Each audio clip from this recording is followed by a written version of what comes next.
Hello and welcome back guys. आज हम बात करेंगे एसेंशियल्स लिनक्स स्किल्स के बारे में जो कि पेन टेस्टिंग यानी कि एथिकल हैकिंग के लिए ज़रूरी है। ये स्किल्स आपको हेल्प करेंगे सिस्टम को मैनेज करने में, जैसे फाइल परमिशंस, प्रोसेसेस और ऑटोमेशन हैंडल करने में। तो अभी हम बिना टाइम वेस्ट के मूव करते हैं अपने काली लिनक्स के ऊपर और जानते हैं कि आखिर ये चीज़ें कैसे काम करती हैं और कैसे आप इन सबको ऑटोमेट कर सकते हैं।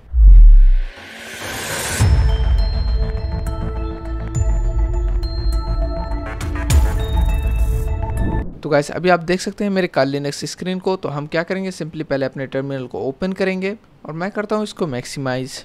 और मैं सबसे पहले आपको बता दूं कि यहाँ पर हम सिंपली क्या करेंगे, अपने जो भी टूल्स हैं उनको हम ऑटोमेट कर देंगे। लाइक उन पर एक तरह का टाइमर लगा देंगे, जिसकी वजह से क्या होगा कि हम इसको एक स्पेसिफिक टाइम पर ऑटोमेट कर सकेंगे, जैसे कि ये ऑटोमेटिकली स्टार्ट हो सके और अपना काम करना स्टार्ट कर सके। तो सबसे पहले हम फाइल परमिशन और ऑनरशिप के बारे में जानेंगे। तो बेसिकली लिनक्स एक मल्टी यूज़र सिस्टम है जिसमें फाइल्स की सिक्योरिटी के लिए परमिशंस और ऑनरशिप के कंसेप्ट्स होते हैं। अगर आप पेन टेस्टर हैं तो आपको chmod, chown और umask कमांड को समझना बहुत ही ज़रूरी होता है। इन कमांड्स के जरिए आप फाइल्स के एक्सेस राइट्स को कंट्रोल कर सकते हैं। तो बेसिकली हर फाइल या फिर डायरेक्टरी के अंदर 3 तरह के यूजर्स परमिशंस होते हैं। लाइक सबसे पहले हमारे पास आता है यूजर, जो कि ऑनर होता है। तो यहाँ पर क्या होता है, फाइल का ऑनर परमिशन हम ग्रांट करते हैं। और उसके बाद हमारे पास आता है ग्रुप, जिसके अंदर क्या होता है कि हम ग्रुप के यूज़र फाइल एक्सेस करते हैं। और फिर आता है हमारे पास अदर्स, जहाँ पर हम सिस्टम के बाकी यूजर्स को ऐड करते हैं। और यहीं पर अगर हम बात करें परमिशंस के बारे में, तो यहाँ पर हमारे पास परमिशन में 3 टाइप होते हैं। सबसे पहले होता है हमारे पास रीड, जो कि R से डिनोट होता है। और फिर आता है हमारे पास राइट, जहाँ पर हम W से इसको डिनोट करते हैं, जिसके अंदर हम लिख सकते हैं, फाइल्स को अपनी तरह से मॉडिफाई कर सकते हैं। रीड के अंदर क्या था कि हम उसको सिर्फ देख सकते थे। और फिर आता है हमारे पास एग्जीक्यूट, जिसको हम X से डिनोट करते हैं, जहाँ पर क्या होता है कि हम फाइल्स को परमिशन देते हैं जिससे कि वो टूल्स को एग्जीक्यूट कर सके, या फिर मान लो कि जिससे कि वो सारे काम को आगे बढ़ा सके। तो यहाँ पर अगर आपको परमिशंस देखने हैं तो उसके लिए आपको क्या करना है, आपको सिंपली यहाँ पर कमांड डालना है ls-l और उसके बाद इसको इंटर कर देना है। तो यहाँ पर आपको दिख रहा होगा drwxr। तो R जो है वो बेसिकली रीड के लिए परमिशंस देता है, और फिर जो हमारा W है वो क्या करता है, राइट के लिए हमें परमिशंस देता है। और फिर आ जाता है हमारे पास X, जो कि एग्जीक्यूशन के लिए परमिशंस को अलाउ करता है। यहाँ पर आप सिंपली लास्ट में देख सकते हैं rw-r-1 अनिल, और यहाँ पर हमारे पास कुछ परमिशंस है। तो यहाँ पर हमारा जो डेस्कटॉप है उसके पास तो सारे परमिशंस है, डॉक्यूमेंट्स के पास भी सारे परमिशंस है, लेकिन यहाँ पर जो हमारा rename.txt है, यहाँ पर हमारे पास क्या है, रीड और राइट का सिर्फ परमिशन है। हमारे पास X यहाँ पर नहीं है, तो इसको हम एग्जीक्यूट नहीं कर सकते क्योंकि इसके पास एग्जीक्यूशन का परमिशन नहीं है। और हम जानने वाले हैं कि कैसे आप परमिशंस को चेंज कर सकते हैं अपने यूजर के अनुसार। तो यहाँ पर हम बेसिकली chmod कमांड का यूज करते हैं। तो सिंपली अगर आपको ऑनर को एग्जीक्यूशन परमिशन देना है तो उसके लिए आप क्या कर सकते हैं, यहाँ पर कमांड डाल सकते हैं chmod और उसके बाद u+x जो कि हमारे लिए एग्जीक्यूशन का काम करता है। तो यहाँ पर हम x को ऐड करते हैं और फिर हम क्या करते हैं, यहाँ पर कोई भी ऐसा file.txt या फिर मान लो कि हमारा rename.txt है, यहाँ पर आप rename.txt भी ऐड कर सकते हैं। इसको जैसे ही आप ऐड करते हैं तो यहाँ पर क्या होता है कि यूजर के पास जो एग्जीक्यूशन का परमिशन होता है वो इसको मिल जाता है। आप जैसे ही इसको एंटर करेंगे तो इसका जो यूजर होगा उसको एग्जीक्यूशन परमिशन मिल जाता है। और वहीं पर मान लो कि हमारे पास कोई ग्रुप है, जैसे कि पिछले वीडियोस में हमने जाना था कि लिनक्स के अंदर हम ग्रुप को भी क्रिएट कर सकते हैं, उसके अंदर हम यूजर्स को भी ऐड कर सकते हैं।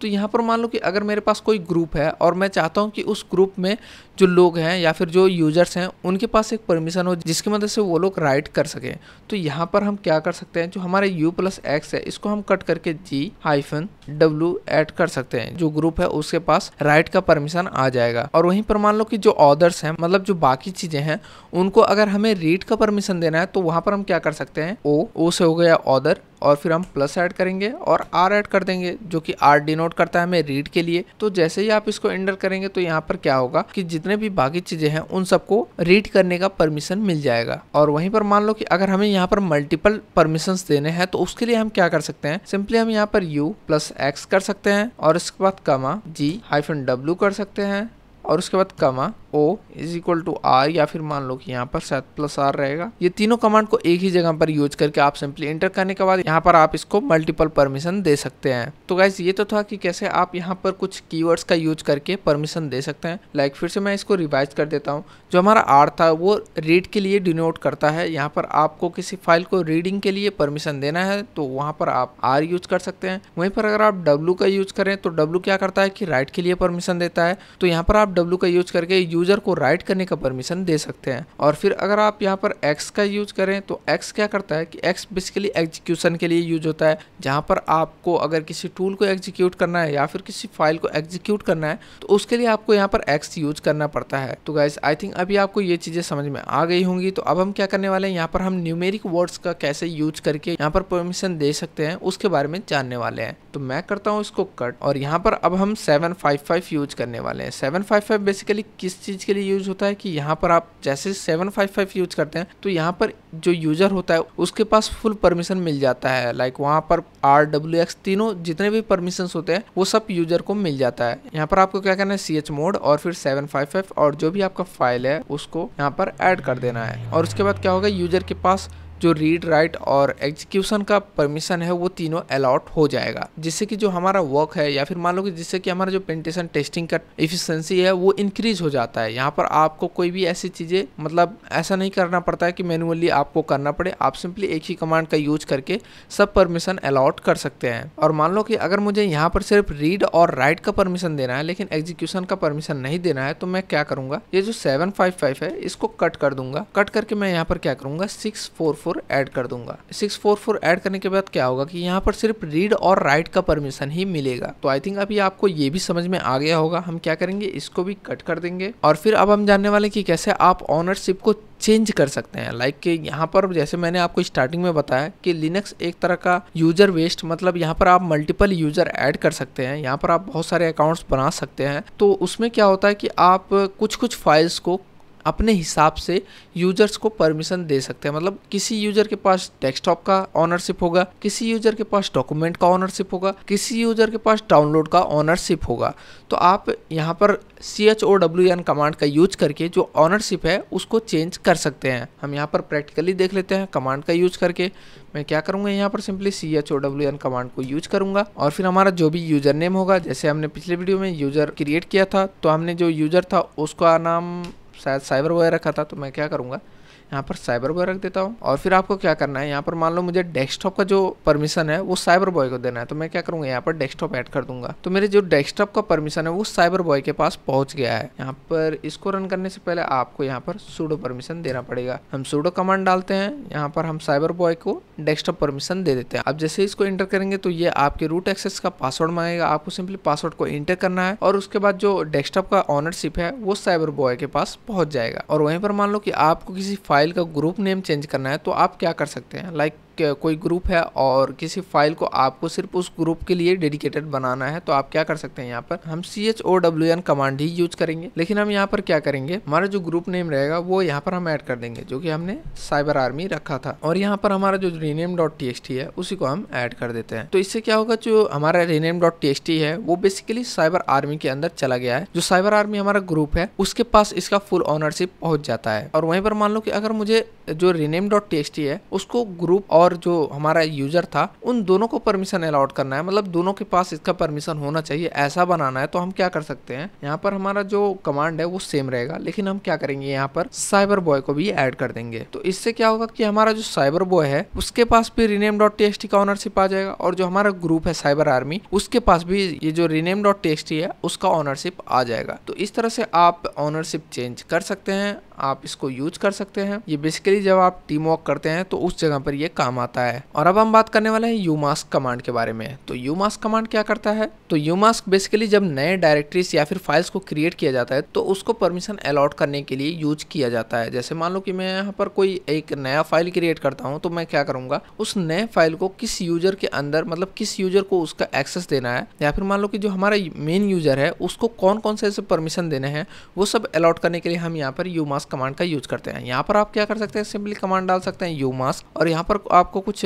न्यूमेरिक वर्ड्स को यूज करना पड़ेगा जो कि डेडिकेटेड रहते हैं। लाइक राइट परमिशन के लिए आपको यहाँ पर 022 यूज करना पड़ेगा और यहीं पर अगर आपको फुल परमिशन देना है तो उसके लिए आपको यहाँ पर 077 यूज करना पड़ेगा। तो गाइस ये था हमारा umask कमांड। तो यहाँ से ये सारी चीज़ें आप कर सकते हैं, या फिर आपको करंट umask चेक करना है तो उसके लिए आप क्या कर सकते हैं, सिंपली umask कमांड यूज करके यहाँ पर रन कर सकते हैं। तो इससे क्या होगा कि हमारा जो अभी का मतलब जो होम डायरेक्टरी है अनिल का, उसके पास सिर्फ 002 परमिशन अलॉट है। तो इसके बारे में आप इंटरनेट से भी पढ़ सकते हैं, या फिर मैं आपको इसका पूरा डॉक्यूमेंट प्रोवाइड कर दूंगा कि आपको न्यूमेरिक कैसे जानना है या फिर कैसे सीखना है। तो बेसिकली ये चीज़ें उतना काम नहीं लगता, लेकिन अगर आप पेन टेस्टिंग कर रहे हैं या फिर मान लो कि इथिकल हैकिंग कर रहे हैं तो आपको ये सारी चीज़ें जानना ज़रूरी है। मैं भी ये सारी चीज़ें उतना खास सीरियसली नहीं लेता हूँ, जो मुझे देखना होता है वो मैं डॉक्यूमेंट से देख लेता हूँ। लेकिन आपको अगर यहाँ पर सीखना है सारी चीज़ें, तो आपको ये सारी चीज़ें कैसे यूज करते हैं वो जानना पड़ेगा, जो कि मैंने आपको यहाँ पर सिखा दिया है। तो अब हम क्या करते हैं कि जानते हैं कैसे आप प्रोसेस और सर्विसेज को मैनेज कर सकते हैं। तो अगर आप कोई प्रोसेस रन कर रहे हैं और आपको उस चीज़ को देखना है तो आपके पास यहाँ पर कमांड आता है PS बोल करके। आप यहाँ पर सिंपली PS कमांड यूज करेंगे और जैसे आप इसको एंटर करेंगे तो यहाँ पर आपको दिख जाएगा कि आप कौन से ऐसे प्रोसेस यूज कर रहे हैं या फिर आप कौन से ऐसे सर्विस यूज कर रहे हैं। हम यहाँ पर ZSH यूज कर रहे हैं और यहाँ पर हम टर्मिनल के अंदर PS को रन कर रहे हैं, तो वो चीज़ें हमें यहाँ पर ये दिखा रहा है। और वहीं पर मान लो कि आपको सभी रनिंग प्रोसेसेस देखना है तो उसके लिए आप क्या कर सकते हैं, PS AUX कमांड का यूज करके रन कर सकते हैं।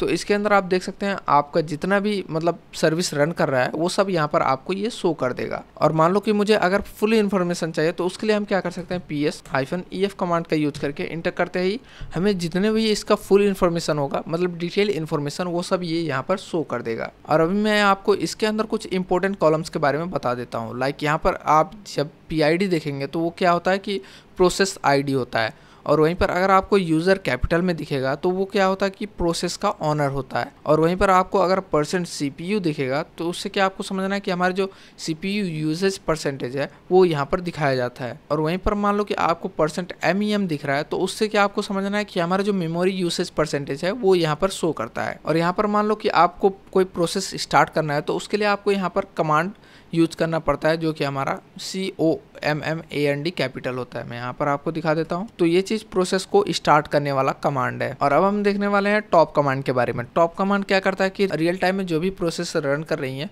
उनको व्यू करने में मदद करता है। आप जैसे ही यहाँ पर टॉप कमांड का यूज करते हैं, इंटर करते हैं, तो यहाँ पर रियल टाइम के अंदर आपके पास जितने भी कमांड्स, मतलब जितने भी प्रोसेस रन कर रहे हैं, जितने भी सर्विसेज रन कर रहे हैं, वो सब यहाँ पर ये शो करता है। और यहाँ पर आप K का यूज करके प्रोसेस को किल कर सकते हैं। और या फिर अगर आपको किसी प्रोसेस को किल करना है तो आपको क्या करना है, सिंपली यहाँ पर K को प्रेस करना है उस प्रोसेस के ऊपर जा करके। जैसे यहाँ पर आप सिंपल लो एरो यूज कर सकते हैं, या फिर PG अप यूज कर सकते हैं, PG डाउन यूज कर सकते हैं, जिससे कि आप उस प्रोसेस ID के ऊपर जा सकते हैं और वहाँ पर उसको किल कर सकते हैं। और मान लो कि अगर आपको इससे क्विट करना है तो आपको क्या करना है, Q कमांड का यूज करना है।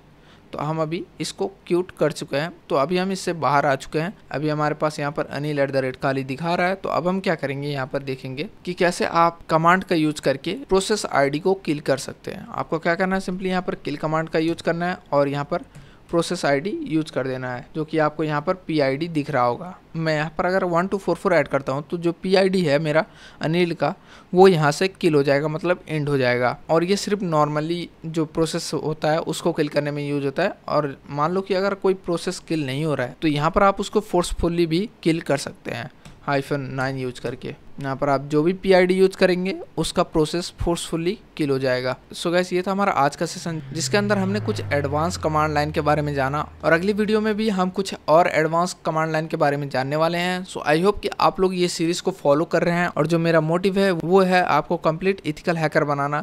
एंड आई होप कि जो भी लोग ये सीरीज को फॉलो कर रहे हैं उन लोगों को कोई भी प्रॉब्लम नहीं आने वाला है उनके ट्रेनिंग के अंदर। और जहाँ भी प्रॉब्लम आएगा तो उसके लिए हमारे पास बैकअप के लिए टेलीग्राम चैनल है, आप सिंपली वहाँ पर ज्वाइन कर सकते हैं। जो वीडियो यूट्यूब के गाइडलाइंस के अगेंस्ट होगा उसको हम वहाँ पर अपलोड कर देंगे, और इन सब को हम सीरियली लेकर जा रहे हैं। अभी हम Kali Linux मास्टरी कर रहे हैं, और जैसे ही हम Kali Linux को अच्छे से यूज करना सीख जाएंगे उसके बाद फिर हम मूव करेंगे टूल्स के ऊपर, और जानेंगे कि कैसे आप इंफॉर्मेशन गैदर कर सकते हैं, कैसे आप वल्नरेबिलिटी एनालिसिस कर सकते हैं, कैसे आप पासवर्ड को क्रैक कर सकते हैं, कैसे आप पोस्ट एक्सप्लॉयटेशन कर सकते हैं। इन सारी चीज़ों के बारे में हम इस सीरीज़ के अंदर कवर करने वाले हैं। सो बेसिकली ये कंप्लीट एथिकल हैकिंग कोर्स रहने वाला है।